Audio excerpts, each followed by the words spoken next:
你如果参与教会来写圣经计划呢，是1天写1章，对，这样大概我们已经又重新回到创世纪哦，大概应该可以花个2年左右可以把它写完。但是有个问题哦，就是每次你到出埃及的时候，出埃及大概是你从走完创世纪开始走，或者是你从后门开始走，常会碰到一件很神奇的事情啊，这有点迷信，就是你碰到出埃及的时候，你就走不了埃及，就是一直被卡在旷野里面。那我们感谢主，我们至少我们今天要进入到民数记啊。那很简单，跟大家来复习一下我们前2次到底在讲什么。其实很简单哦。直播再直接开啊。好，我们在讲出埃及的时候，你如果但我希望大家回去很仔细的来看经文。但是如果很简单的来讲的话，什么是出埃及呢？我只用2个字来定义它，叫释放，或者说叫自由。对，就是你从一个当时候的以色列人从一群被捆锁的情境，进入到一个自由的环境。对，从一群被奴役的人变成自由的人。对，然后本来从一群没有钱的人呢，出埃及记说他们出埃及的时候，把埃及的金银财宝全部都带出来了。所以这是释放自由，而且是一个很直接的、很实际的这样的例子。所以出埃及记，我认为他在讲的就是释放。那利未记在讲什么呢？哇，我们上次以文哥还给我们出了4面考卷，对不对？哇，我写了，我手都有点手软。这个创出利到利未记的时候就开始讲规定，开始讲你生活上的规定是什么，开始讲你信仰当中的规定是什么。这个牛要怎么样才能献？鸽子要怎么样才能献？对，大祭司要穿什么颜色的衣服？对，要几个颜色的？你说仔细去看过摩西所建的那个会幕，好几层了，是吧？第1层要用什么紫色的布，最外面要一层染成红色的海狗皮，对，然后进去的时候，祭司要戴一个看起来很有趣的一个那个皇冠，对，然后有好几层，2层、3层，先洗手干嘛？很多宗教上的规定，那也很多生活上的规定。我们上次读到一个还蛮有趣的，说女孩子呢，要是妇人生男孩子不洁净几天？萱萱还记不记得？记得。但是你如果去看的话，这个生男孩子的洁净的天数哦，跟生女孩子的洁净天数不一样。生女孩子不洁净比较久，你看这个就奇怪了，这好像有点大男人主义哦，真的是圣经好长一段时间都是比较重视男性的。但是讲到从宗教到生活当中种种规定啊，那规定其实很简单，就是在讲说你生活要怎么生活，你敬拜要怎么样敬拜。这是我们上次在讲利未记。我们这礼拜进入到民数记，我觉得民数记是一个比较有趣的。它在讲什么呢？我们前面在讲的都是一个大背景，对，讲到你已经得释放了。第2个讲到你生活当中有些规定，但是你要遵守。那我们进入到民数记呢，是一个比较生活，是讲说你要怎么生活，讲述你要什么生活。所以很简单，我认为民数记在讲什么？是柴米油盐啊。所以我今天标题我列3个都跟动物有关的。第1个是鹌鹑，鹌鹑就是吃鸡嘛，对不对？这边有没有人喜欢吃鸡的？那像国中生都很喜欢吃鸡，对，不论是手机玩 PUBG， 还是那个电脑在玩呢。听说 PUBG 被印度禁了，你知道吗？如果有人没看过这种游戏的，它就是呢，这游戏什么？就是你这个从一个降落伞上这样跳下来，对，然后接着你就开始拿起一个武器，就到处扫描人了。但是我们在圣经里面讲到民数记吃鸡呢，就讲到说他们生活当中有很多种需要。我们等一下在影片当中会简单的会看到，就说他们在食物上有需要嘛，那上帝就使一大群鹌鹑呢飞过来，因为以色列人抱怨上帝说我们在埃及有西瓜、黄瓜、韭菜，各种东西都可以吃啊，有炸酱面，有酸辣汤，但是我们到旷野当中什么都没得吃，那上帝就解决他们吃饭的问题，不止解决1次，给他们鹌鹑吃，给他们玛纳吃。到现在还没有人可以研究出什么叫玛纳，就说早上醒来了就有了，然后晚上就没有了，那你只能取1天份，你多取了，隔天那就生虫了。那有些科学家想解释说啊，那是旷野当中的某种植物的某种蚜虫所分泌的某种液体，让你可以采集啊。但是可以连续采集40年哦，不管怎么样，都是一种神迹。解决吃饭的问题，然后解决敬拜的问题。对，敬拜以色列人还是跟出埃及记，如果你还记得出埃及记，我们讲的他们敬拜，后来啊，摩西在山上在刻法版，结果他们在下面在那边玩乐，拜金牛犊。到了民数记又有各种拜不同的神的出来了。那这讲到敬拜的问题，接着讲到安全的问题。对，以色列人他们我们会讲到一个故事，是跟驴子有关系的故事，所以我标题是写鹌鹑、这个铜蛇跟驴子。对，这驴子是几乎是这个旧约里面最有趣的一个故事之一，叫做动物可以讲话。对，我最近在尝试一件事情，就是跟我家的猫讲话。我最近大概可以辨认它至少5种声音。对，它会喵，它会喵，对。它就然后这样子各种不同的，对，它在呼噜呼噜的时候，它就很舒服，对，它就喵，它在生气，对，然后塞奶的时候就会喵，对，然后有时候还假哭，对，但是我不知道动物有几种声音，我希望有一天可以把那个柯南的那个领结可以绑在它上面，看它会不会跟我讲话这样。但是在很有趣哦，你在圣经里面，你大概应该是唯一一次看到动物讲话，就是在民数记里面有一只驴子开口讲话了，对，而且还不止开口讲一句话，跟他主人辩论很久，会辩论的，这是在民数记里面讲到的。但是为什么驴子会开始跟他主人辩论呢？是讲到说以色列人准备要进入上帝他们应许的地方的时候，发生了几个阻挠。对，那你知道他们这一群哦，这是一群乞丐兵啊。要进入到上帝所要他们去的地方，安全是很重要的那到底该怎么办呢？上帝有没有保卫他们的安全？所以民数记我们今天讲的是我认为是一个很实际的，他们有自由了，开始有自由了，有规定了，但是人会不会照着规定走啊？问一下我们部良团长就好，这个1点半练习，大家会不会1点半来？团长一定会的嘛。讲到这个又讲到痛处了，1点25至少1点20就来了。我们团长每次都很准时，但是团员有时候有的1点40，有1点50，有的2点半的。这当然是我们纪律要维持的。但是有一句话说，这个规定是什么呢？规定就是为了让你打破用的，这叫做规定这个不是规定用途，但是这是人对规定的诠释对，就是要问一下旺盛，旺盛最清楚了，整天不知道在背几条法条。对，规定就是让人打破用的。你看，我们有自由的生活，上帝说你自由了，又给你规定，在自由当中规定说你要照着这个原则生活。对，然后说会让你吃，让你穿，带你到上帝要你去的他所应许的地方。但你在民数记呢，我们今天要讲的一个重点就是，上帝让人自由了，上帝也给人一个人可以行的规定的这个路。但是在民数记会很明显的看到人性。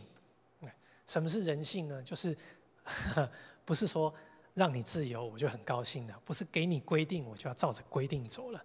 人有很多的心情，人有很多的做法，人有很多的话要说，但是这也反映了我们很实际的我们我相信这不只是一段要读的历史，而是我们常常我们可以在生命当中可以去思想，可以去反省的这种心境。所以我们来看一下我们今天这段给大家看的介绍的民数记的影片，短短的6分钟，很简单的把这个民数记把它浓缩起来。那等一下我再做一点简单的补充。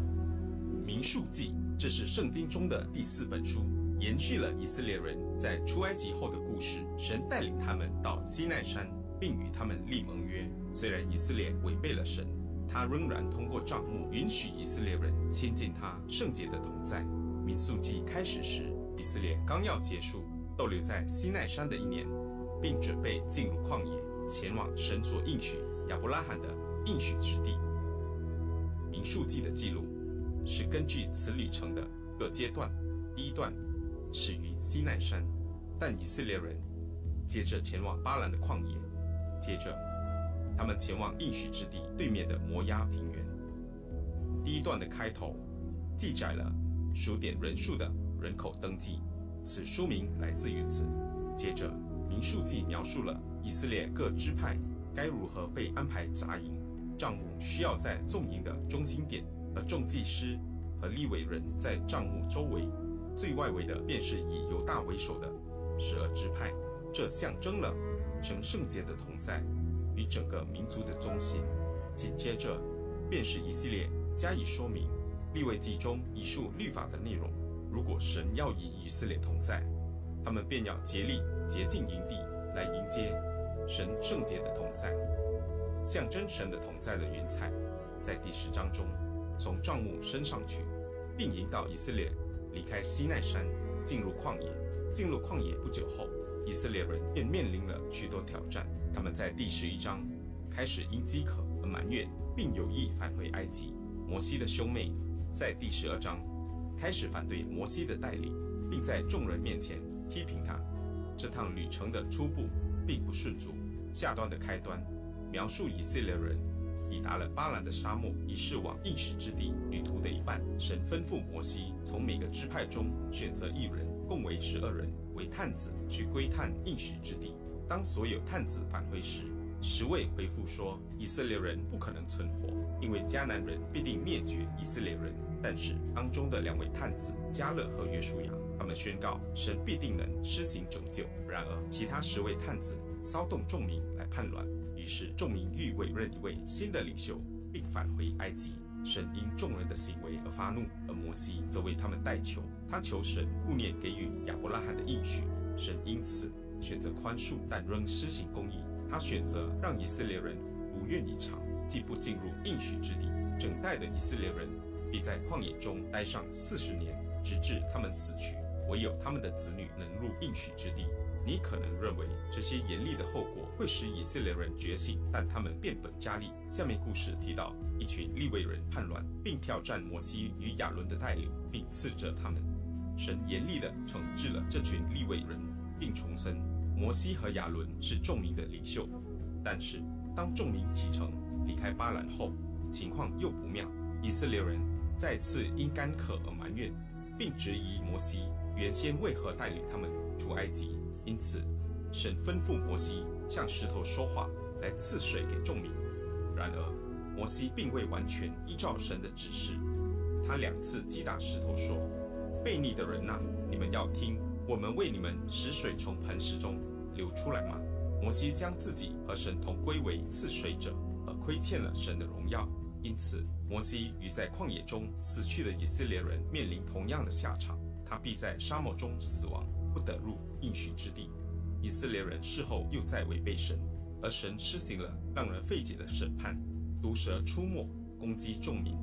摩西再次替众民代求，而神吩咐摩西打造一条铜蛇，并挂在杆上，让所有望向这铜蛇的人被医治。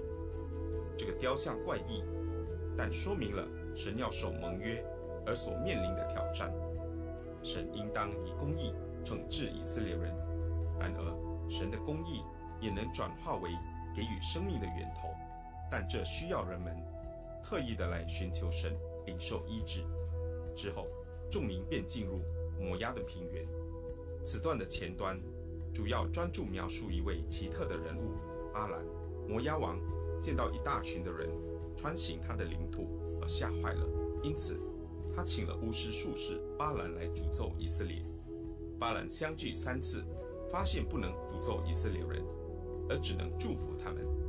我们回顾神在创世纪第12章给予亚伯拉罕的承诺，巴兰不仅不能诅咒以色列人，神甚至彰显给他以色列未来君王的意象。这位君王将会使神的公义降临于万国。这个意象与雅各在创世纪第49章给予犹大的承诺相似。在此我们可反思民数记至此的顺序。旷野中的叛乱相继发生，甚至变本加厉。虽然神施行审判于以色列，但他仍以恩典待他们，并在途中为以色列提供食物和水。巴兰的故事彰显了神的恩典，因为以色列人虽在营地中持续抱怨和反叛，但神仍然继续在山上守护并祝福他们。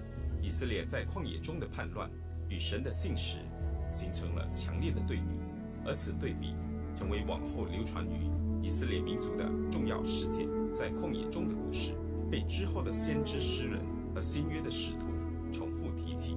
这些故事提醒了神虽遵守他盟约中的承诺，但他也会允许他的子民执迷叛乱而去面对后果。之后民数记便专注描述在旷野逝去的以色列人的后裔，而他们开始预备进入应许之地。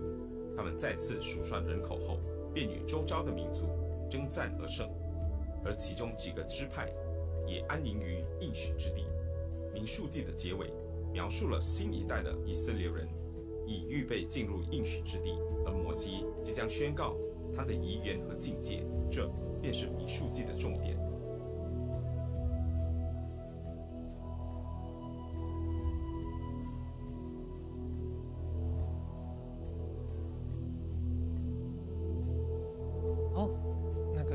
谢谢，可以帮我把音乐可以关小声。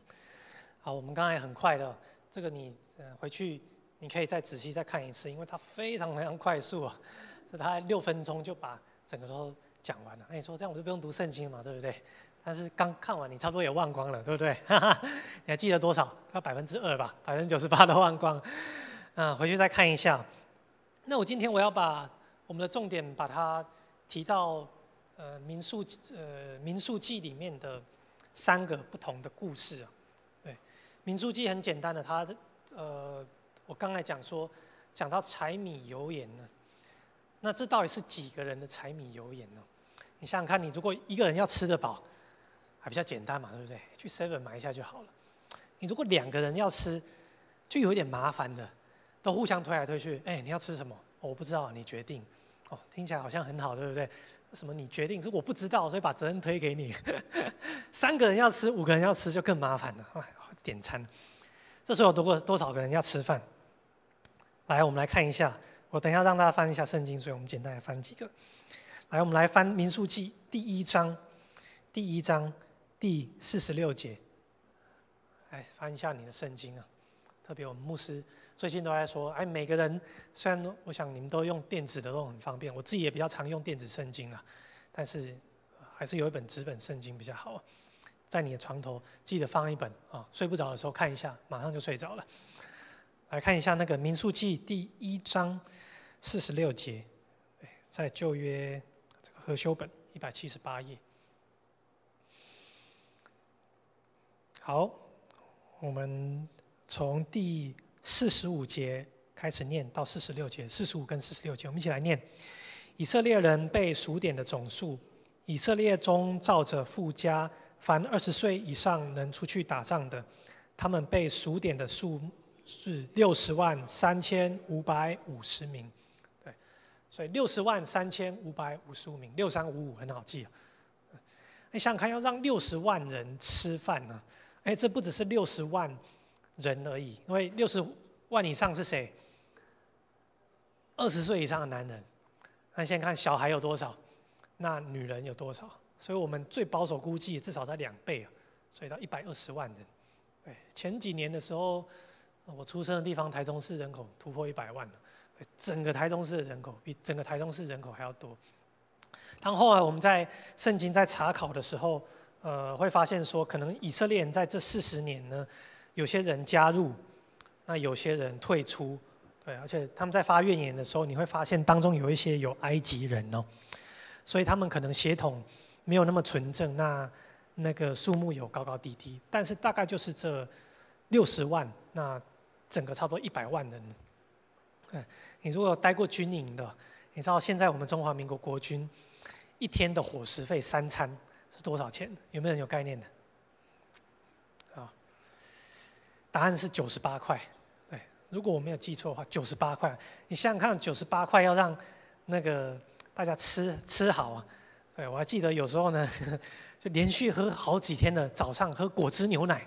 对，为什么呢？因为没钱呢，就喝果汁牛奶。然后中午呢，我有几次吃到伙食很差，那个中午就吃炒猪肉啊，每个人只有2片而已，而且猪肉还没炒熟，哇，那个全金营快暴动了，你知道吗？我们那时候全营上大概也差不多200-300人而已。那想想看哦，100万人了，你不要说到达什么应许之地，光吃不饱就快要暴动了，光吃不饱就快暴动。所以我们等一下要看几个地方哦，都是跟吃不饱或者是吃不好有关系的。所以民数记真的是在讲柴米油盐哦。但是你不要觉得你吃东西，跟上帝一点关系都没有。告诉你，有很大的关系啊。箴言也说：“主啊，你不要让我吃不饱，免得我去偷窃；也不要让我吃得太饱、太富裕，以至于我忘记你啊。”所以你知道，你肚子的感觉跟你敬拜耶稣的感觉是有非常直接的关系的。所以今天要来讲一下，往后面看一下，就是再讲到一个跟吃鸡有关系的故事，是跟鹌鹑有关的故事。鹌鹑有没有人去市营夜市吃过鹌鹑蛋的？对，好像那个煎那个什么章鱼丸子的，有没有？一个打一颗这样，对不对？那他们那时候不是吃鹌鹑蛋，是吃鹌鹑。那为什么呢？跟他们抱怨吃的不好有关系啊。所以你看我们的会长大人今天煮了炸酱面，对不对？哇，那煮那锅酸辣汤要切多久啊？旺盛，要切20分钟。哇，如果是我的话，我差不多要切1个小时。他妈切猪血，切那个胡萝卜，切那些东西，还要吃那个小黄瓜，煮饭人是很辛苦的。但是吃不好，心情就很差了。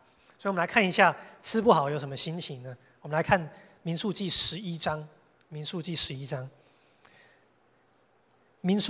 章第4节，我们来看第4节到第6节，这跟吃不好也很有关系啊。我们说那个以色列人到旷野之后，开始有一种圆圆的薄饼可以吃了。那每天上帝都给他们吃腻了，他们不想吃，他开始想菜单了。对，所以那个想不出明天要吃什么的，好好看一下这段经节，看能不能帮你想出明天要吃什么。来，我们看民数记11章第4节，我们一起来念。他们中间的闲杂人动了贪欲的心，以色列人又在哭着说：谁给我们肉吃呢？我们记得在埃及的时候，不花钱就可以吃鱼，还有黄瓜、西瓜。现在我们的精力枯干了，除了这玛纳外，在我们眼前什么都没有。哎，你知道吗？这开始抱怨了，没得吃啊。上礼拜我们在讲高敏感的时候，这个以色列人就是高敏感，不是高敏感，是高抱怨型的敏感。随便发明的词。好，你看在点菜嘛，对不对？哎呦，埃及有什么吃？有黄瓜。今天有没有吃小黄瓜？有吗？黄瓜、西瓜、韭菜、葱蒜，这大概是中文的翻译哦。这个不知道埃及有没有跟现在跟我们有一样的那个东西，可以吃。但开始点菜了，但讲得很夸张哎，对不对？他说我们记得在埃及的时候不花钱就可以吃这些。哎，请问有没有奴隶有没有可能不花钱吃这些？我们就算没有查考圣经，也知道哪有可能嘛，对不对？拜托你就算去麦当劳打工的话，你能够不做事就喝那边可乐吗？当然不行嘛，对不对？一样做事嘛。旺盛在饭店打工，要做多久才可以吃点心呢？哦，先吃饭再打工。好，那饭还不错，跟埃及一样。不是啊，好，就是因为吃很重要，你知道吗？每天能够吃不一样的，哇，这个柴米油盐是很重要了。开始跟摩西讲，哇，那是跟摩西讲怎么办？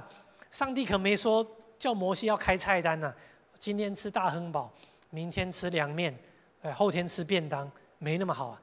上帝只说你要把这群人带到旷野来敬拜我，没有讲这些该怎么处理啊？那摩西怎么办？继续看下去，来看11章来我们看16节好了。我们从16节看到20节，我们看这5节。好，我们放后面一下。摩西开始设立他的干部，干部是做什么？就是开始要分饭了，很重要了，所以很实际的事情。我们从16节开始念。耶和华对摩西说：“你要从以色列的长老中为我召集70个人，就是你所认识做百姓的长老和官长的，领他们到会幕，使他们和你一同站在那里。我要在那里降临，与你说话，把降给你的灵分给他们，他们就和你分担带领百姓的担子，免得你独自承担。你要对百姓说：你们要为了明天使自己分别为圣。你们将有肉吃，因你们哭着说：谁给我们肉吃呢？我们在埃及有多么好！这声音传到了耶和华的耳中，所以他必给你们肉吃。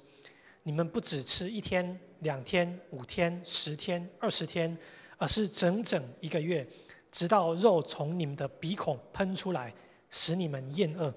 因为你们厌恶那住在你们中间的耶和华，使他面前哭着说：我们为何出埃及呢？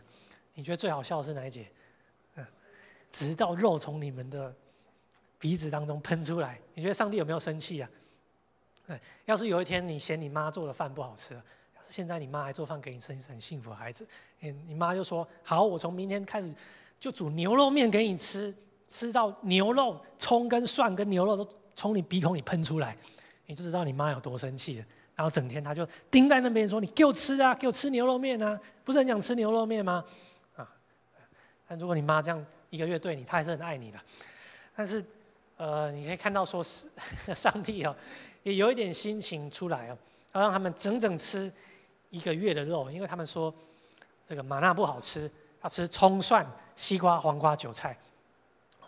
所以民生问题是一个很大的问题。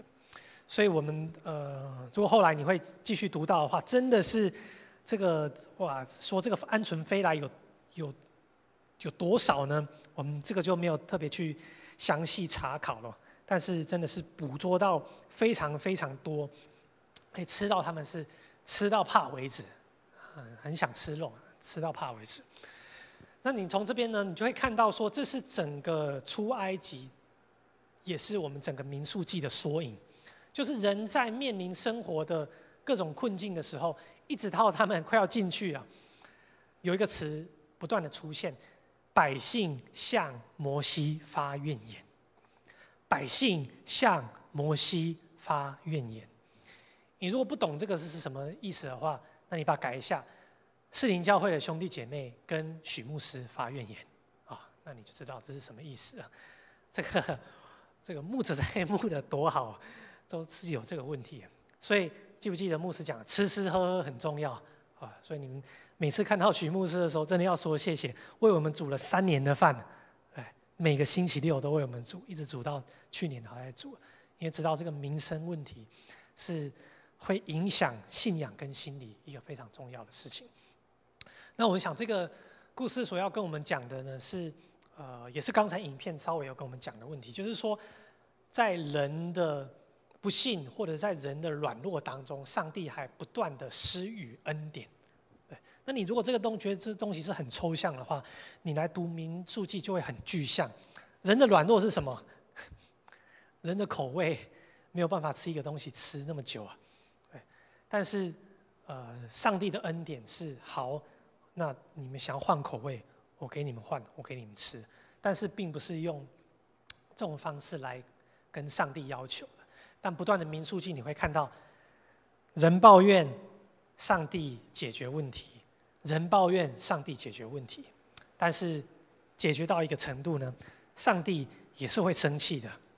所以我们来看第二个部分是进行到民数记的中间有一段又是人在出怨言人在出怨言这一段出现在民数记来到21章，我们一起来看21章，往后翻，21章第4节。21章第4节，210页。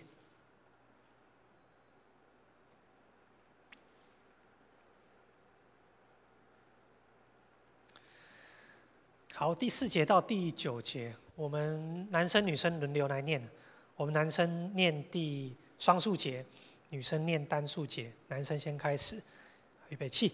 他们从何珥山起行，绕过以东地往红海那条路上，在路上百姓心中烦躁。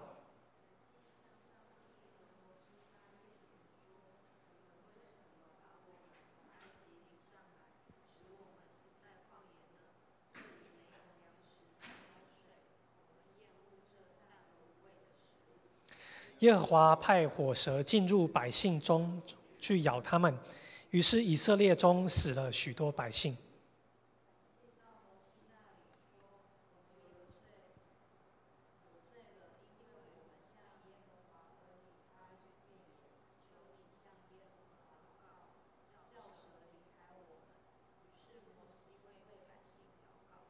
耶和华对摩西说：“你要造一条火蛇，挂在杆子上，凡被咬的一切一望这蛇，就必存活。”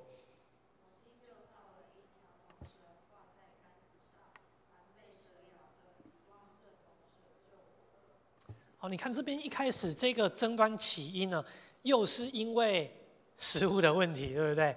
这个何修本已经给我们翻得很传神了。你让我们吃这淡而无味的食物，说没有咸，没有甜，对，这个聚会之后没有点心可以吃，不爽来团契了，这个怎么老是在讲这个食物的问题呢？所以在世行教会是很幸福的，常常都有点心可以吃。但是你知道这个，我们常讲信仰很高啊，信仰跟你吃什么东西很有关哦。那上帝说这边就使蛇进入百姓当中去咬他们，以色列人当中死了许多人哦。我这边稍微要做一点解释哦，就是说你在读旧约的时候，特别是你在读摩西这个所谓的摩西五经哦，甚至你读到约书亚记，常常会有上帝及时的审判，不论是说像譬如说我们在创世纪看到说这个天上有硫磺降下来，有火降下来到罗德跟他妻子的身上，在出埃及记就更多了，说上帝来击杀这些百姓甚至说有这个密云、雷轰、闪电，或者是像我们上次读出埃及记说地面突然开了，有火把他们吞下来。哇，那我们有些东西我们很难直接用一个现有的自然科学的角度去解释，所以很多人第一个这产生一个问题，就是说第一个你在自然科学上面是要怎么解释？对，那这个东西当然有些人会把它连接到一些东西，譬如说石灾嘛，石灾你一开始有这个血，然后开始有银，开始有蛙，说这跟这个水的整个生态有关系。但是我今天不是要解释这个，因为这个也不是我的专长。那第二个的这种灾害，或者说这些及时的审判产生的一个问题，是说上帝怎么那么残忍啊？上帝随时要杀人呢？想想看，要是传道在这边传讲，说这个礼拜这个有说话不诚实的，等一下走楼梯下去的时候就会跌个狗吃屎。对，我奉耶和华的名，对，宣告我所讲的必成立。就走出去的时候，真的旺盛走出去就跌了2个跤不好意思，举个例子那多恐怖啊，对不对？那下礼拜就不当会长了，马上辞职但是你看以色列人怎么走了40年还在继续走啊？那这边一个简单的诠释问题，我来做一个回应就是说，我认为这边常讲的，当然有些是自然的部分，那有些是上帝很明显的显出一个神迹。在讲神迹的时候，我最喜欢讲一个简单的例子，说人有点像是生活在鱼缸里面你有没有养过鱼缸啊？对，那个没有养过鱼缸去看一下牧师的小鱼缸，里面有小虾，对，有那个透明的鱼，对，有会吸在旁边的那个类似那种垃圾鱼等等的。那平常的那鱼你最好你手要不要常伸进去捞它们？你如果常这样做的话，那绝对会死的，对不对？你手不要伸进去常捞嘛。但是你手什么时候进去捞呢？当有一天你的那个现在用那个电动那个 pump 坏掉的话，或里面有太多的污染物的话，你手一定要伸进去嘛，对不对？或者是说你的网子一定要伸进去，把鱼捞起来，整个换洗过，那你再继续养。上帝的神迹有一点像这样要是上帝一天到晚介入你的生命，你会很受不了。对，啊，有些兄弟姐妹也会听过这样见证说，上帝跟我说什么话啊？那你如果有这样的经历很好，但是你想想看哦，要是一天上帝对你说3次话，你会怎么样？我告诉你，我至少有一个很简单的结论了，你一定会精神衰弱啊，你会很惨很惨的，你绝对不会很开心的。要是上帝一天跟你说3次话，当有一天你再见耶稣的面就不一样了。所以我要讲一个简单的结论，就是说，当上帝使出一些特别的事情的时候，就像是当你如果有一个鱼缸，一个巨型的鱼缸，这个鱼缸发生灾难的时候，鱼缸的主人就要把他手伸进去了，所以会有一些特别的超乎自然定律的事情发生。但是我觉得呢，很多的我们今天在这边所看到的，至少在同志的蛇，我们看到这边讲说，耶和华派火蛇进百姓当中去咬他们。我想这边所要表达的一个事情是说，事实上在旷野生活是非常困难，而且非常危险的。你要是没有上帝特别的供应，你是绝对活不了了。我小时候看一个故事叫做佛陀在菩提树底下悟道。你有没有读过这个故事？你如果没有读过这个故事的话，至少你有没有吃过释迦？有吃过释迦嘛，对不对？像释迦牟尼的头一样。为什么？因为听说他在树下嘛，那就有很多什么，很多小鸟嘛，有很多鸟大便。我那时候我读释迦牟尼的故事的时候，我只有一个想法，就是说，他都不怕蚊子啊，他都不怕蚊子啊。你说这个想法很可笑。我不是在取笑其他宗教或者我举另一个例子，这边有没有人喜欢钓鱼的？你有没有喜欢钓鱼的？你试试看你要是今天你去那个故宫后面有一条小溪你穿着短袖跟短裤，然后下午3点钟的时候，6月天，然后去钓鱼，对，然后钓到6点，你回来的时候你会怎么样？我不知道你钓到多少鱼啦，但是我知道你至少会被咬40个包以上，因为实在很可怕。对，你要是不知道的话，今年欢迎来新闻短宣你可以去体会一下，因为那边有养鱼所以蚊虫特别多。我这边要讲一个简单例子，是说在旷野生活也有类似这样，就是说你要是没有一个特别的指引的话，有很多自然灾害的，有很多疾病的，对，有很多各种的困难的。我们现在生活在城市里面，你家里有几只老鼠，几只蟑螂，对，几只蚊子，你就呱呱大叫了嘛，对不对？就受不了了。去马来西亚短宣，睡在这个小木屋的那个地板上，有虫爬进来受不了。隔天早上起来，这个整天痒。你想想看，以色列人在旷野住了40年，有多少这种自然的这种灾害？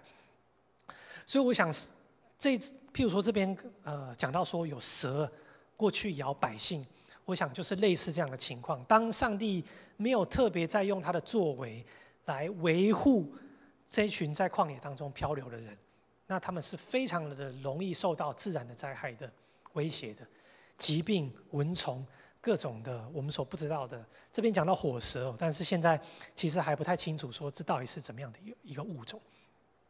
但我这边所要讲到一个很重要的是，这时候上帝要摩西做了一件很特别的事情，你要造一条火蛇挂在杆子上，凡被咬的一望这蛇就必存活，而且用铜来做。那上帝只第一次派了这样的命令，之后也再也没有说用这样的方式来医治这样的疾病。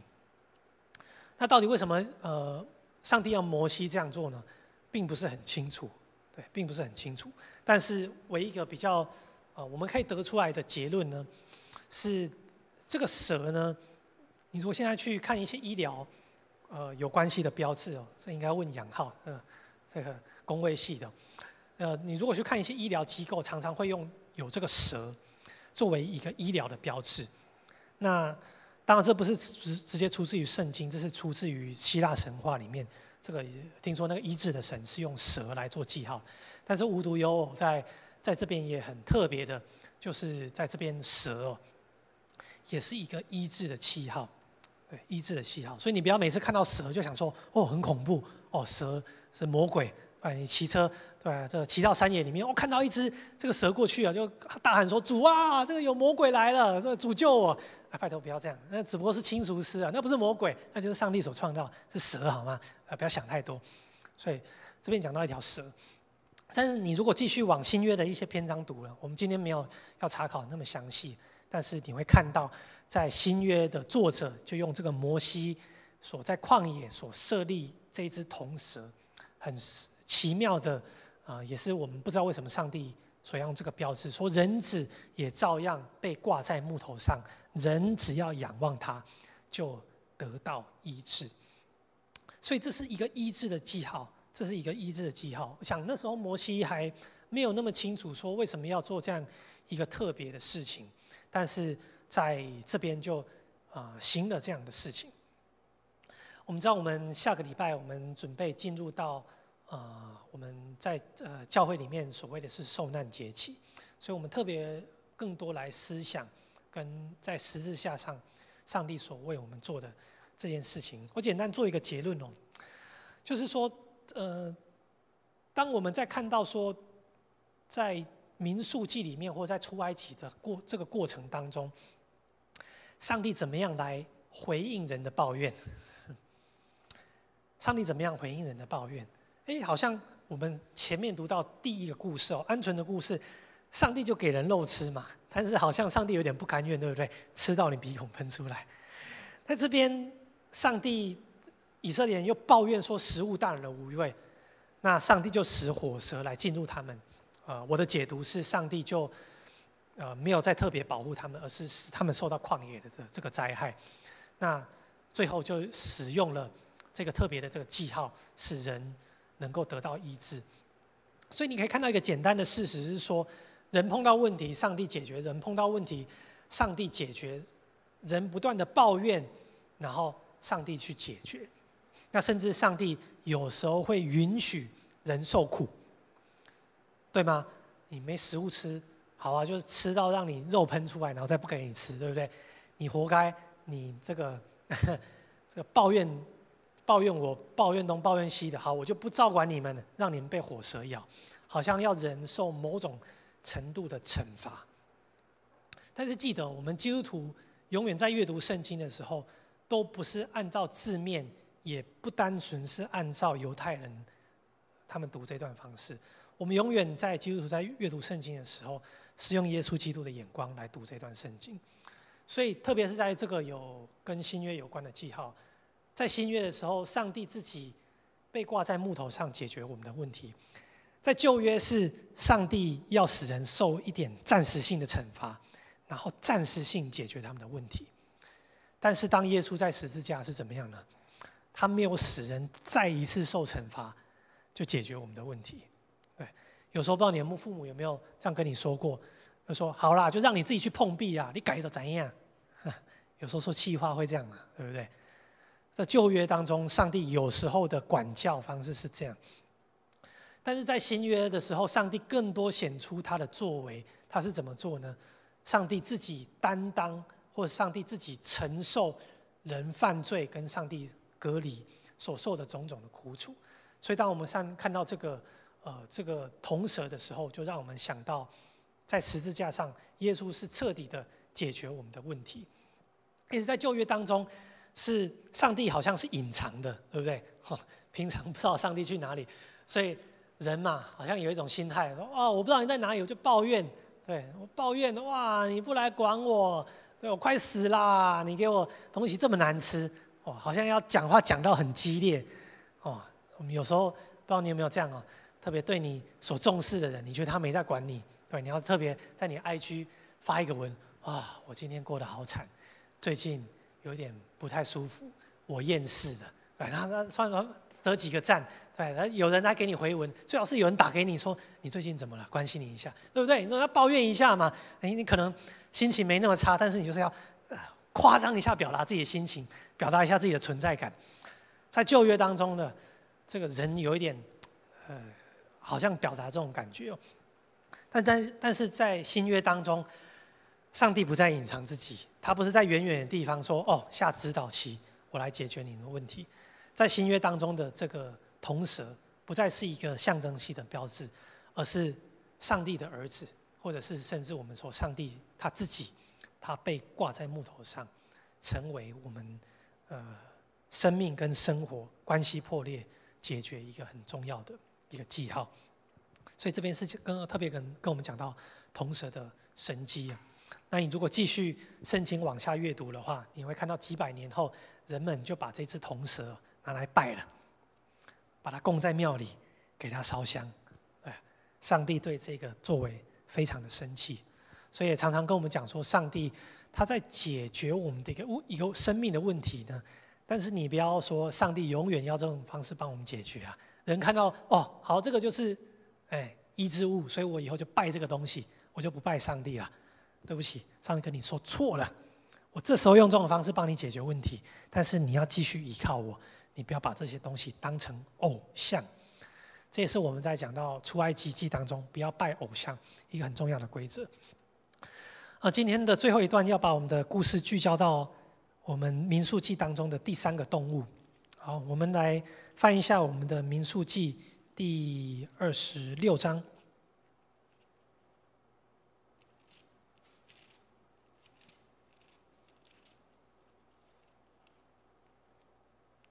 不好意思，是22章。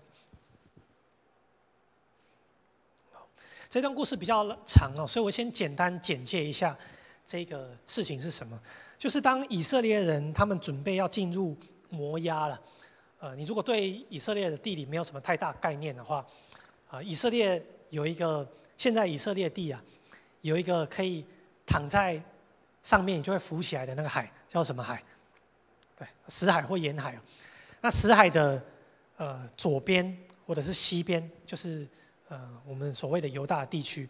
那以色列人是从东边进去的，所以他们还没有跨过这边那在东边呢，有一片很大的部分就是第3个故事的发生地点，叫做摩押地。那进入到这边的时候，发生了一件很特别的事情我们几乎到现在我们还没有非常正确的，或者说非常清楚去了解它是怎么样。但圣经是这样记载说，那时候的摩押王叫做巴勒。对，如果忘记的话就叫巴勒。对，有个叫巴勒王。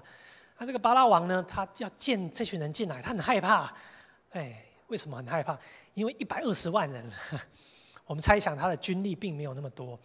如果照那时候考古的规则呢，那时候以色列所谓一个小城邦不是像我们现在有几万人差不多3000人就是一个非常非常大的城邦，所以他很害怕。那他这时候怎么办呢？他那时候也，如果是我们的想法呢，我们是不是找一些比较有力的伙伴一起来打他们，或者用陷阱来做他们？但这个摩押王巴勒王，他这时候做了一件非常特别的事情他说我们当中有一个非常非常厉害的一个庙公，很厉害的庙公叫做巴兰，叫巴兰。说这个人呢，只要行什么法术，通通都会非常的灵，行什么法术通通非常灵。你们知道在台北市最灵验的庙是哪间庙吗？这样问你们不知道，他最灵验的教会是哪个教会？这个不好说了。能够医治长短脚，还是医治这个身体心灵有什么受伤的？我不知道。我相信有些人有这样的上帝特别的恩赐，但是不管了。把它想象成行天宫好了。听说去行天宫求事问卜的，这个有特别的力量。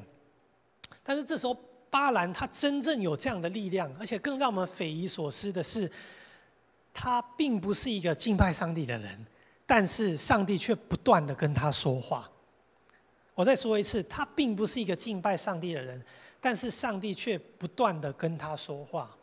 我想这边也给我们开启了一个比较大的一个宗教的观念就是说，在这时候，在古代的世界，特别是上帝还没有把他的律法跟他的旨意遍传全国的时候，我相信一件事情就是说，上帝在各个民族，甚至他们的神不叫耶和华，他们所拜的也不是按照犹太或基督教信仰的方式来拜，但他们很有可能，他们如果拜的是那位创造天地的那个主，他们拜的就是上帝。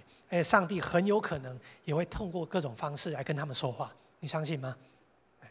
所以我想这也是打开我们的一个观念，说基督徒你不要看到其他宗教说他们是拜魔鬼的啦，可能有一些他是拜一些比较次阶的神灵但是我想我们会看到生活当中有很多的经验特别你如果单看我们台湾的宣教经验有很多特别你知道在台湾的原住民族呢，几乎是我们现在差不多有20族左右的原住民族大概70%以上部落的人都归族了，对，这是20世纪台湾宣教史上的一个非常大的奇迹在世界上其他的原住民族了，譬如说纽西兰的毛利族，没有人信耶稣的，但是在台湾竟然80%以上的人都信耶稣了，这个不是说靠什么物质或什么宣教策略能够成功。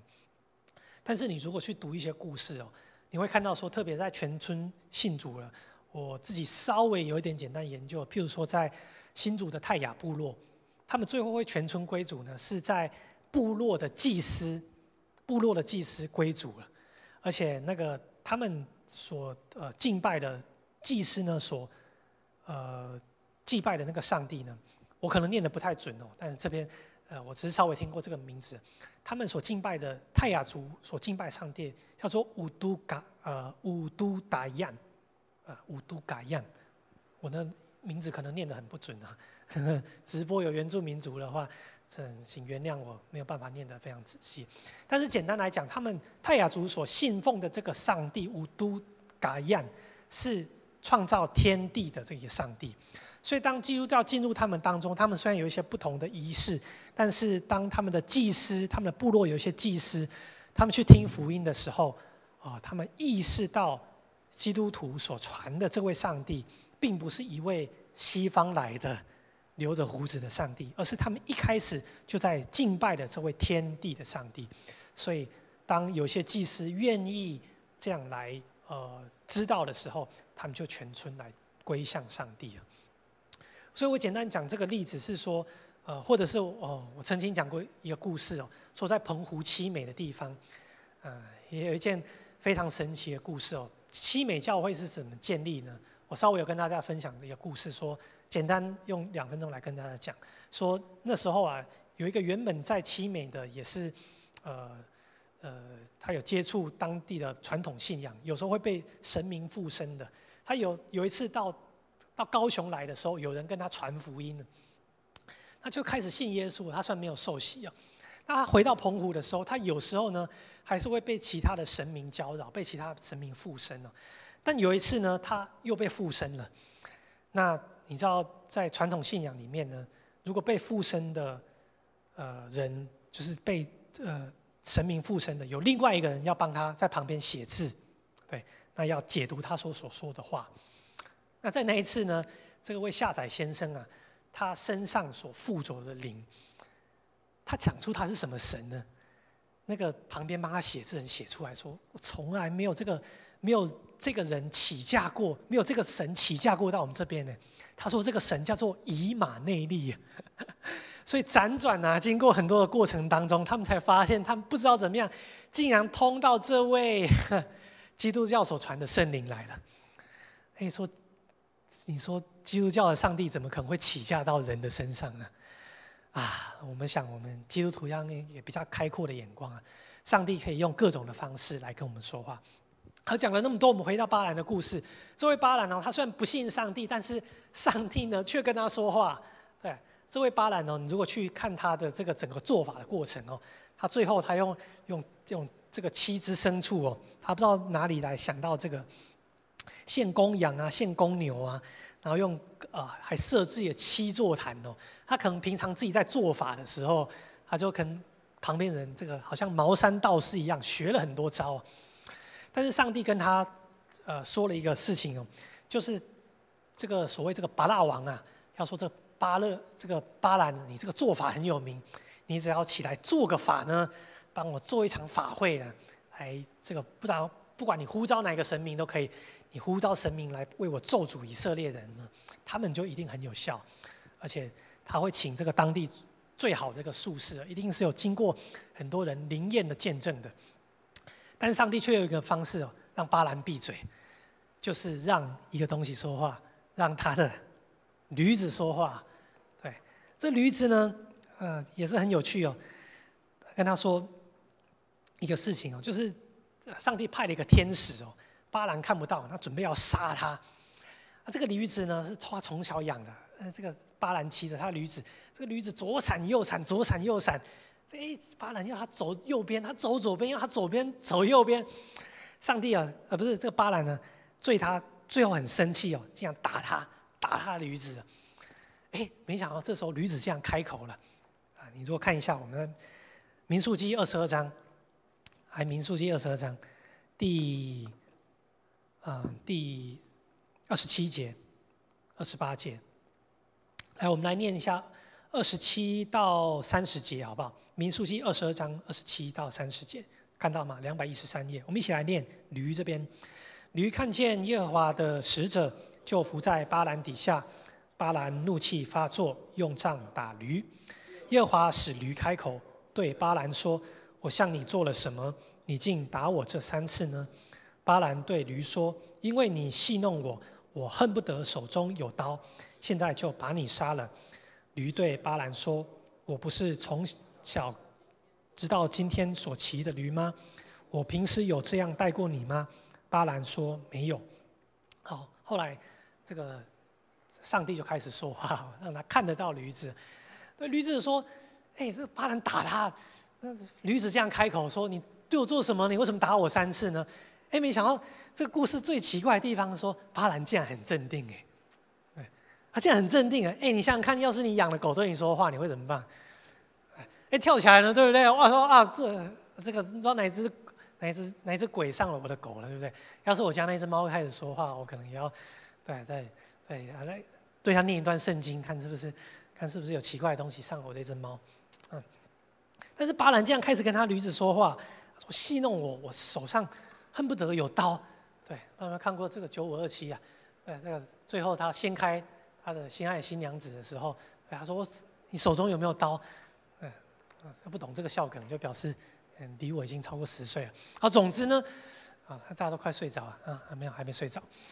好，总之呢，就是这一段的故事呢，就是上帝事实上要杀他了，但是巴兰看不到，他驴子已经看得到。所以听说在台湾的这民间传说里面说，这个猫跟狗看得到有第3只眼，或者波段不太一样，看得到奇奇怪怪的模型对不对？我不知道这个说法正不正确。总之呢，我知道在圣经里面，巴兰是看到了上帝的使者，不是巴兰是巴兰的驴子，所以他开始跟他说这些话。那最后上帝是跟他说，是我想要杀你呀，而且这边是上帝的使者。那在这个故事后来呢，是说上帝的使者为什么想要杀他呢？因为你竟然敢咒诅我的仆人我准备要把你解决掉了。但是后来巴兰所以他后来巴兰竟然3次的祝福了以色列，3次的祝福以色列。本来这个巴拉王是说你要咒诅他最后咒诅他们这个全族都死翘翘，对，妇女全部都这个生孩子全部都流产，狠一点，类似这样的。但是巴兰这样3次都祝福他们，而且根据我们所看到的巴兰的祝福呢，是非常有效的实践。所以这个故事非常有趣第一个有趣的是，他竟然把这个宗教的界限把它混合了，告诉我们说，在各族各民呢，甚至是个异教的祭司，上帝都可以使用这种方式来祝福他的仆人让我们看到说，上帝真的是让我们再说一次民数记整个在讲的是什么？在人的抱怨跟上帝的恩典之间，人如何在抱怨这种生活当中的柴米油盐酱醋茶，跟生活的细节，一直直到人生的安全当中，跟上帝有不断的抱怨，但是上帝却不断的用各种的手段，对，用比较惩罚的手段，用恩典的手段，甚至使用超自然的手段，来使人能够来相信他。所以我们要进入到我们今天的祷告。我想今天我们也分3个部分，让我们有点时间，让我们来思想。第一个是在我们的个人与我们的家庭当中，我们刚才所读了这几段哦，我想我们花一点时间来思想，希望这个对我们来说并不是只有历史。你说我现在没有在旷野啊，你说半夜只有蚊子来咬我，没有火蛇来咬我，我天天也可以吃 7， 我没有，至少还可以吃便利商店嘛，我没有吃食物的问题。但在你生命当中，你有没有抱怨的问题？你说我没有那么虔诚，跟上帝抱怨，你有没有常常跟自己、跟你身边人的人抱怨的问题？我们花一点时间来思想。第一个，在我们个人与生活当中，你的信仰与你的生活的路，你是否走到一半？就像我们今天民数记，我们还没有走到应许之地。你是否常抱怨？你是否不信？甚至有一些事情，你知道你做的并不正确，但是你甚至是要走回头路。第二个，让我们在祷告当中，我们来思想，我的生活当中有没有什么记号，让我对神有所信靠？我们今天讲了几个记号，有鹌鹑的记号，有一个非常神奇的，到新约当中还在使用十字架的记号，铜蛇的记号。你生命当中，上帝有没有给你过一句记号呢？记号不是那种很神秘的，可能是一句经节，可能是一首诗歌，可能是一个鼓励的话，甚至是我们刚才同工有在分享的，可能是一个生活当中的贵人。有没有这些记号，让你对上帝有多一点的信靠，有多一点了解？我们花一点时间，我们来思想，我们来祷告。放下。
等一下我会请我们的同工跟或兄弟姐妹带领我们来祷告。那我想这个祷告一样很简单，你不需要说什么很多漂亮的话，或者是引用圣经很多章节，你只要很诚实的把你心里面的感觉把它说出来，然后带我们来祷告，这样就可以了。所以我们现在也特别，我们为我们的信仰，更为我们的生活，我们是否常常抱怨，以及我们也数算是否我们生活当中你有没有在刚才的安静当中，你也察觉上帝时常在你生活当中有一些恩典的记号？虽然你可能现在还在抱怨当中，但是我们也向神献上感谢，说主，谢谢你在过去的日子虽然有困难，但是你已经带领我把这些记号、把这些人、把这些事放在我们的生活当中。我们请阿哲带我们来祷告。主，我们感谢你。我们知道我们是很软弱的，我们知道我们在生命的道路当中，我们时常会有许多的害怕，许多的抱怨。所以我们走在这个路上的时候，我们常常看不到前面的道路，我们常常不知道为什么我们会走在这条路上。但我们知道，你永远不会离开我们，你一直带领着我们，陪伴着我们走这条道路。也许我们现在还是不太能够明白，我们不太能够理解，但盼望我们将一切都放在神的手中，恳求神来带领我们，让我们可以敏锐的去观察到，去经历到，去领会到神在我们生命当中所放下的许多的记号。盼望这些记号有时候是提醒我们，有时候是成为我们的帮助，有时候可能是一个小小的惩罚，但不管怎么样，我们都知道，只要将我们再回到神的面前的时候，主，你必定会再次成为我们生命的帮助，让我们透过这些记号，让我们去更加有信心的走前面主为我们预备的道路。求神来帮助我们，让我们可以时常的回到神的面前，再次的来经历你那满满的恩典。这样祷告，奉主耶稣名求。阿们。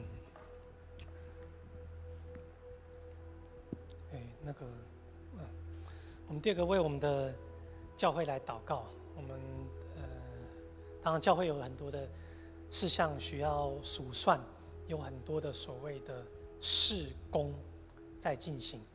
但是我想，譬如说我们的福音服务队，对，譬如说我们在4月底的福音茶会，譬如说5月底的茶艺比赛，譬如说我们一直在进行的教育馆新建。但是我想我们在这个祷告里面，我们恳求神帮助我们士林教会，让这个不只是有工作在进行啊，而是人在彼此相处的时候，能够有那个爱的感觉，能够有那个彼此团契的更多一点的那个气氛。求主帮助我们，让我们可以真的用爱彼此来相处。上个礼拜有一个青年，他也是辗转透过另外一个人跟我们说，最近来教会啊，但是觉得教会的人没有人跟他说话，没有人接待他，所以他就没有那么想来了。那时候我当下听到同工辗转给我的反应，我是说啊，怎么可能？我们有新来的朋友都有跟他说话。但是讲完这句话之后，就有一个声音在里面责备我，说：是啊，我们有派人跟他讲话，但是我们没有人与他做朋友，没有人来更多的关心他。那我想这个是我们现在在青年团契面临的困境，但我想也是许多团契面临的困境，就是我们希望把事情做好，有人去关心他，茶会有人做，比赛有人举办，但是我相信教会并不是这样建立的，教会不是这样建立的，而是像我们刚才所唱的歌一样，我们尽心尽力尽性的去爱主，也用这样的态度去爱人。所以求主帮助我们，让我们可以用这样的爱的态度，不是说要把你所有的时间都坐在士林教会这个地方，不是。但是我们每次来的时候，希望我们是有一种品质的彼此分享、彼此关怀、彼此相处，也让我们特别注意到在角落当中，有时候没有人跟他说话的人，没有人稍微去关心一下这样的人。求主帮助我们士林教会。那也特别在下个礼拜是我们的受难的节期，所以特别希望我们在这一段节期的时候，我们有一点生命的反省。在传统的教会当中，常常在这个礼拜，人们会用一整天，或者是用晚上的时间来禁食，来思考耶稣基督的十字架，来思考上帝的受难以及他最后的复活，也让我们在这段时间，让我们是不是可以你是不是可以做一个立志，说我可以有一餐饭，我可以不要吃，我可以安静一下，你可以来到教会，或是有一个安静的角落，说主啊，我在这段时间我做一点生命的反省的功课，我有什么时候是没有接近你的，我有什么时候是需要你的。我们特别在下个礼拜这一段很宝贵的时间，我们来为我们的生命来做一点反省。所以为了教会的各种事工，也为了教会有一个爱的团契的感觉，也为了我们在这个受难的节情，我们能够有一段安静的时间，我们来向上帝来祷告。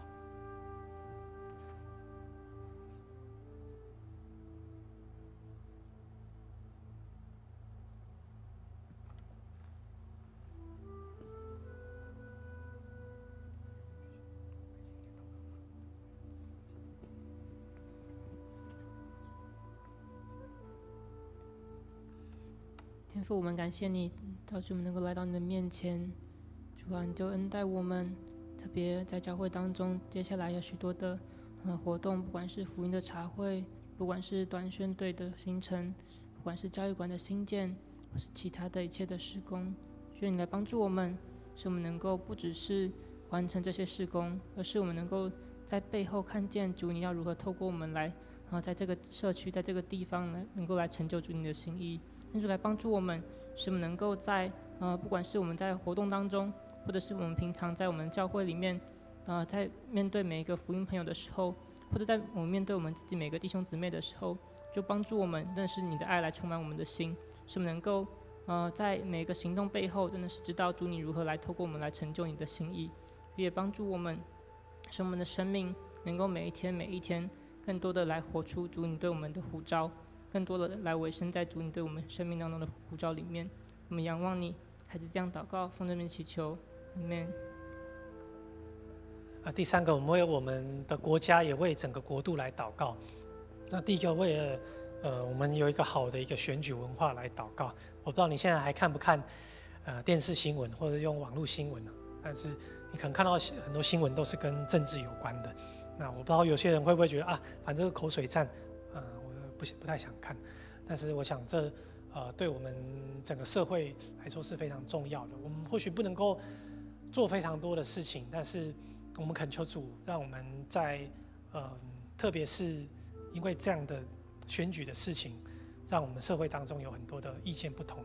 求主也帮助我们，你如果在每一次你在网络上，或者是你在平常有这样发言的机会的话，求主保守我们的口、我们的舌，以及我们键盘所打出来的字，是常常带着和气，是常常带着不是说你没有立场，你可以有坚定的立场，但是让你在说话、让你在行事的时候，让你常常知道我们是上帝的仆，我们是属于上帝的百姓。我们也为整个台湾，为了选举到了有这样激昂的气氛，我们为这个来祷告。第二个，我们特别当然台湾有很多的社会的议题值得关注，但是今天特别提出来一个议题跟我们来祷告，就是为我们仍然在漂流的原住民族人来祷告。这是什么意思呢？你如果稍微有关心新闻的话，在我们的凯道，原本他们有一个叫做原转小教室，现在已经移到应该是台大医院的4号出口。那有一群原住民族在为他们的传统领域来做这个争取。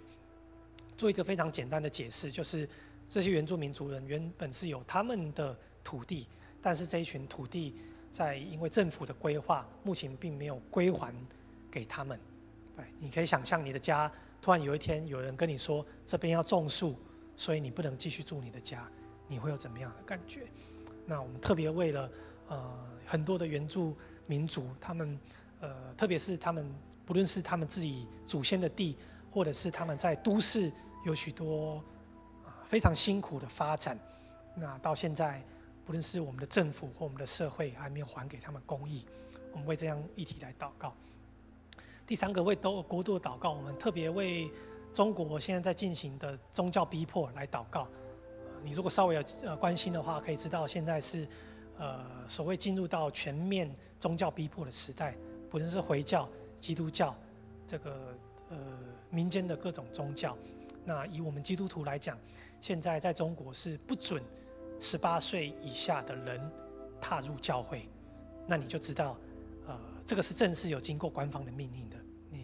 你可以回去查考相关的讯息。那我有跟一两位在中国的朋友确认，他们有一些地方已经严格实行，有些地方可能还没有。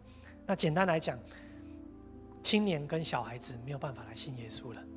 那我相信这是非常非常大的一个问题。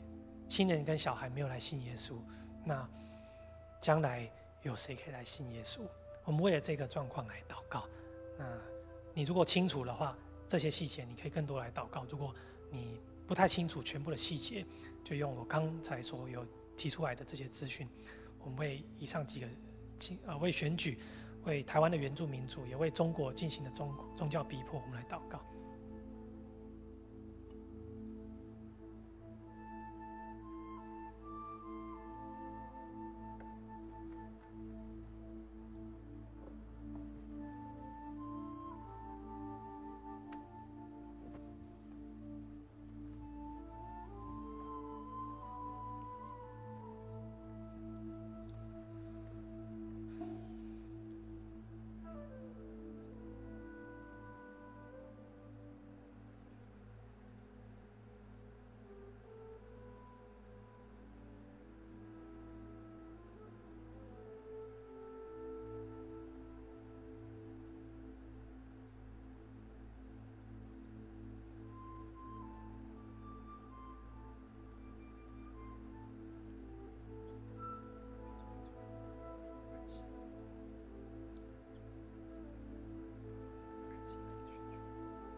我们相信我们所信的上帝是全地的上帝，是国度的上帝，而不只是教堂里面的上帝。所以我们相信他也是台湾的主，也是世界的主。我们特别为了我们的国家，也为了世界来祷告。我们这一段，我们请旺盛带我们来祷告。怜悯的主上帝，我们来到你的面前，向你献上我们的祈祷。主，你是全世界的主，你也是台湾的主。我们的国家社会要摆放在你的手中。我们知道你是行公义、好怜悯的主，恳求天父上帝，你来帮助我们国家所面临的一切的困境，都交在你的手中。求主为我们的国家来开道路，无论是在经济方面、外交方面、政治局面，一切都要仰望在你的手中。特别为了内国的政治来向你祷告，在接下来面临一系列的选举的过程当中，求主你赏赐和平的灵在这当中来运行，并且带领选举的过程当中能够有合神心意你的人来有一个和平的选举的过程，都求神你亲自来运行。主啊，也求你来让这个选举的过程当中是充满理性的，可以来有好的沟通互动。主，我们也要将我们社会有许多制度的不公平，也要交托在你的手中，特别是要为了原住民的传统领域的主权问题来向你祷告。求主帮助这些弱势族群、原住民朋友们，他们自己的本来居住的那块土地，可以有自己的权益的保障，而不是受到国家的逼迫、国家的侵害。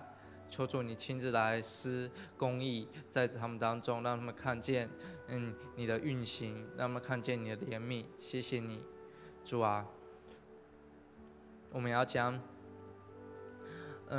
向你献上感谢，谢谢你让我们在台湾有宗教自由，可以有信仰的自由。但是我们要虽然我们有信仰的自由，我们仍然要为了我们在其他地区的弟兄姐妹来祷告，特别是为了中国大陆教会界的弟兄姐妹来祷告。你知道中国大陆现在正面临宗教改革、宗教逼迫的这个局面。我们知道你的福音要从这地传到地极，你亲自来兼顾在中国大陆这群爱主的弟兄姐妹的心。虽然他们受到逼迫，他们的教堂被拆，他们的十字架被拆，但是内在的信仰仍然不会被摧毁。主啊，无论他们外在受到政府多大的逼迫，甚至被关、被失去自由，但是这些原因都不能阻隔我们与上帝你自己的爱，那些弟兄姐妹与上帝你自己的连结，与你自己的关系。正是因为受逼迫，正是因为受患难，仍然要更加来坚持他们自己的信仰。也求主帮助中国大陆在教会界，在信仰上面、传福音上面有更多的看见、更多的眼光、更多的开放。他们禁止18岁以下的青年来到教会来认识你，主啊！但我们要将这群还不认识你的18岁以下的青年以及其他人交在你的手中，求主赏赐他们福音，让他们有机会透过各种管道来认识你，并不会因为压迫就受到惧怕。你是给他们刚强壮胆的心。我们将我们主内的肢体仰望在你的手中，再一次将我们的国家、在我们社会、将我们所面临的一切的境况都交在你的手中。相信你会来看顾，我们相信你会来引领我们走前方的道路。将以上的祷告都归给你，祷告奉耶稣得胜的名求，阿们。主啊，你自己说，只要仰望十字架的，就必得到你的怜悯。主啊，所以我们在这边的仰望，主啊，我们在这边的祷告，主你也恳求你来聆听，也恳求你来调整。主我们恳求你帮助我们身上常常带着十字架的记号，主啊，让我们知道我们在生活当中，我们好像人一样常常有抱怨，但是主你的恩手把我们领回，让我们可以在真实的心情跟你的恩典之间，让我们可以越来越体会你在我们的生活当中。我们把自己交托在你手中，都是奉耶稣的圣名来求，阿们。把时间交给我们会长。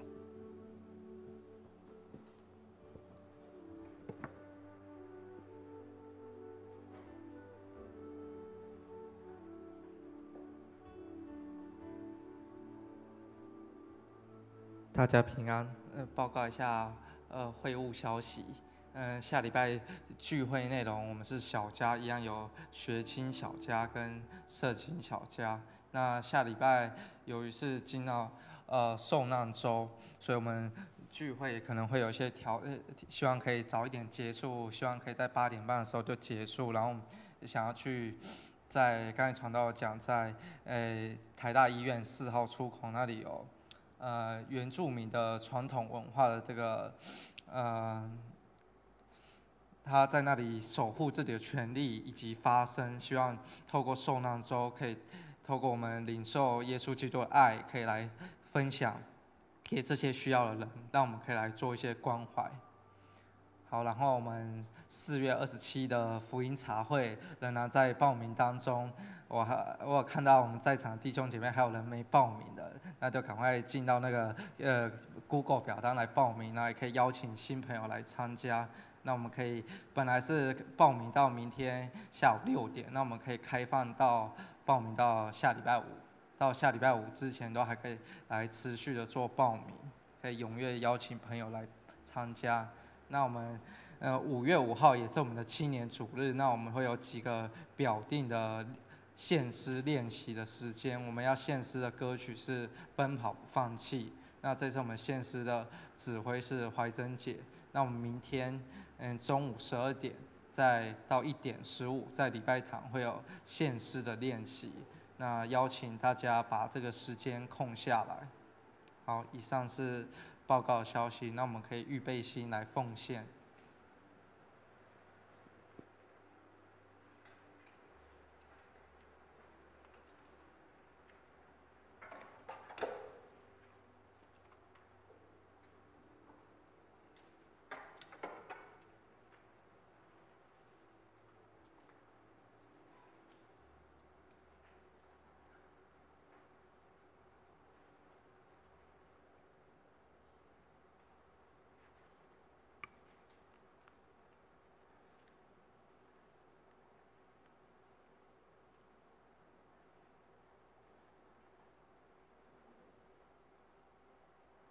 一起来祷告。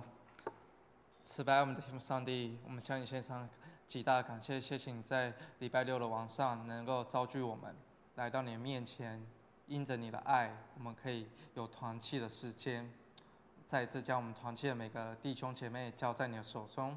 虽然有些弟兄姐妹在忙碌期中考试，或者忙碌其他的事情，都恳求你赐福在他们生命当中，加添给他们够用的力量，让他们知道，我们的团契仍然是一个充满爱的团契，是可以分享的团契。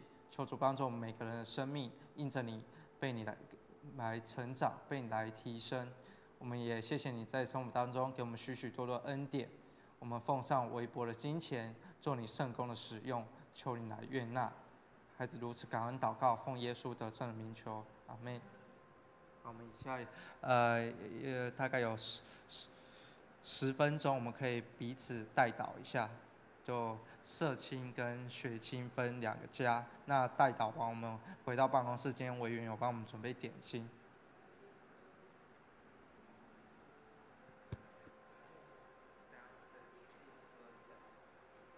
那等一下代祷完，我们先练歌，再上去吃点心。